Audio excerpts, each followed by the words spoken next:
بسم اللہ الرحمن الرحیم۔ السلام علیکم۔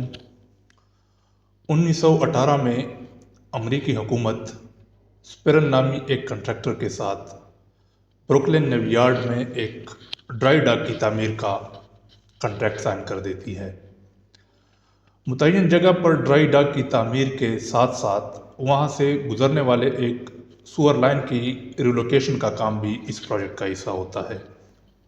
اس سلسلے میں امریکی حکومت جو اس پروجیکٹ کا اونر ہے، اسپیرن کو اس ٹو بی ریلوکیٹڈ سیکشن آف سور سے متعلق اپنے پریسکرائبڈ ریکوائرمنٹس کے مطابق سارے پلانز اور ڈیزائن سپیکس مہیا کر دیتی ہے۔ اسپیرن ان پلانز اور سپیکس کے عین مطابق کام مکمل کر لیتا ہے اور اونر اس کام کو تسلی بخش قرار دے کر ایکسیپٹ کر لیتا ہے۔ تقریباً 1 سال کے بعد ایک موسلادھار بارش کے نتیجے میں ایک کنیکٹنگ سور جو ایک ڈیم کے ساتھ منسلک تھا، اس کی وجہ سے اس سور لائن میں پانی کی بیک فلو ڈائیورٹ ہو جاتی ہے۔ نتیجے کے طور پر سور لائن برسٹ ہو کر ٹوٹ جاتا ہے اور ڈرائی ڈاک کی تعمیر کے لیے کیے گئے سارے ایکسکیویٹڈ ایریا کو فلڈ کر دیتا ہے۔ اونر کے مہیا کردہ پلانز اور سپیکس میں اس ڈیم کا کہیں بھی کوئی ذکر نہیں ہوتا۔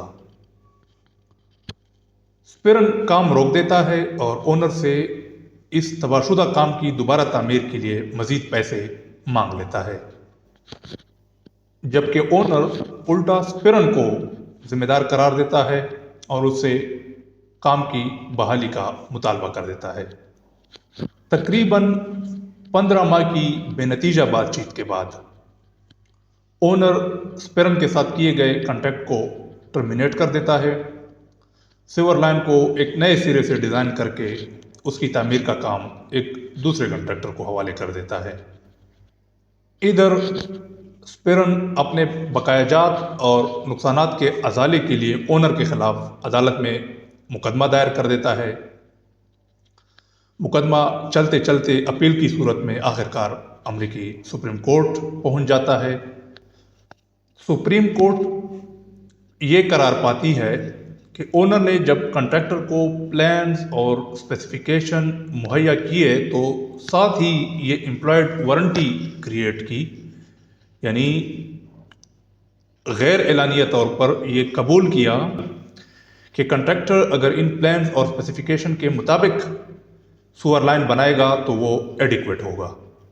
لہذا اونر کے مہیا کردہ پلانز اور اسپیسیفیکیشن میں موجود کسی ڈیفیکٹ سے وجود میں آنے والے نتائج کے لیے اسپیرن پر کوئی ذمہ داری عائد نہیں ہوتی۔ سپریم کورٹ نے ساتھ یہ بھی قرار دیا کہ کنٹریکٹ کے جنرل کلازز جیسے کنٹریکٹر کو سائٹ کا معائنہ کرنا چاہیے، کنٹریکٹر کو پلانز دیکھنے چاہیے اور تسلی کرنی چاہیے، اور کمپلیشن تک کنٹریکٹر کو اپنے کیے ہوئے سارے کاموں کی دیکھ بھال کرنی چاہیے، اس طرح کی جنرل کلازز اونر کے اس امپلائڈ وارنٹی کو ختم نہیں کر سکتی۔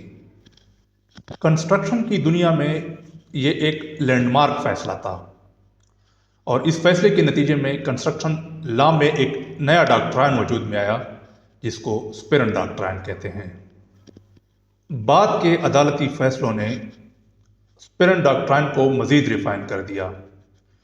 کنٹریکٹر کی امپلائڈ وارنٹی کے اب 2 حصے ہیں۔ فرسٹ، پلانز اور اسپیسیفیکیشنز ایکوریٹ ہیں۔ سیکنڈ، پلانز اور اسپیسیفیکیشن انٹینڈڈ پرپس کے لیے سوٹیبل ہیں۔ اونر فرسٹ امپلائڈ وارنٹی کی خلاف ورزی کرتا ہے جب پلانز اور specification actual conditions of sight کے مطابق نہ ہو، جس طرح اس کیس میں ہوا کہ ڈیم کو پلانز اور اسپیسیفیکیشن میں نہیں دکھایا گیا۔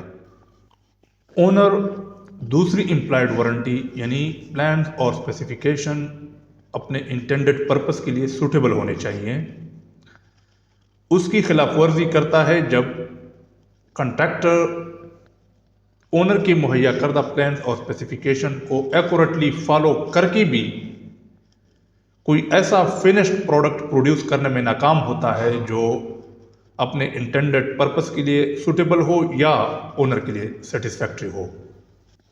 اونر اگر اس امپلائڈ وارنٹی کو ایفیکٹولی ختم کرنا چاہتا ہے تو اس کا غالباً واحد طریقہ یہ ہے کہ وہ کنٹریکٹ میں واضح طور پر یہ کلاز ایڈ کر دے کہ اونر اپنے مہیا کردہ پلانز اور اسپیسیفیکیشن کی ایکوریسی اور انٹینڈڈ پرپس کے لیے سوٹیبلٹی کا ذمہ دار نہیں ہوگا۔ ایسی صورت میں ظاہر ہے ذمہ داری پھر کنٹریکٹر کو شفٹ ہو جائے گی اور کنٹریکٹر اس ذمہ داری کو شولڈر کرنے کے لیے جو کنٹریکٹ پرائس ہے اس میں اضافے کی صورت میں اپنی قیمت وصول کرے گا۔ لہٰذا کنٹریکٹر کو چاہیے کہ وہ کنٹریکٹ کے ٹرمز اینڈ کنڈیشن کو بغور اور تھرولی ریویو کرے۔ دوسری طرف اسپرن ڈاکٹرائن کے اطلاق کے لیے ضروری ہے کہ کنٹریکٹر اونر کے مہیا کردہ پلانز اور اسپیسیفیکیشن پر اپنے ریلائنس کو ریزنیبل ڈیمانسٹریٹ کرے۔ فرض کرے کہ پلانز اور اسپیسیفیکیشن میں کوئی غلطی تھی جس کا کنٹریکٹر کو پہلے سے پتہ تھا اور پھر بھی اس نے ان پلانز اور اسپیسیفیکیشن کو اس غلطی سمیت فالو کیا، تب پھر کنٹریکٹر کو اسپرن ڈاکٹرائن کے تحت کوئی ریلیف نہیں ملے گا۔ سملرلی اگر پلانز اور اسپیسیفیکیشن میں کوئی ایسے واضح غلطی موجود ہے جو اس فیلڈ سے متعلق ایک اوسط درجے کے کنٹریکٹر کو پتہ چل جانا چاہیے، تب بھی کنٹریکٹر کو اسپرن ڈاکٹرائن کے تحت کوئی ریلیف نہیں ملے گا۔ اسی طرح اسپرن ڈاکٹرائن کے تحت ریلیف لینے کے لیے کنٹریکٹر کو پلانز اور اسپیسیفیکیشن کے ساتھ سبسٹانشل کمپلائنس کو بھی ثابت کرنا ہوتا ہے۔ یعنی اس طرح نہیں ہو سکتا کہ کنٹریکٹر اونر کے مہیا کردہ پلانز اور اسپیسیفیکیشن کے کچھ حصوں پر تو عمل کرے جبکہ کچھ حصوں پر عمل نہ کرے۔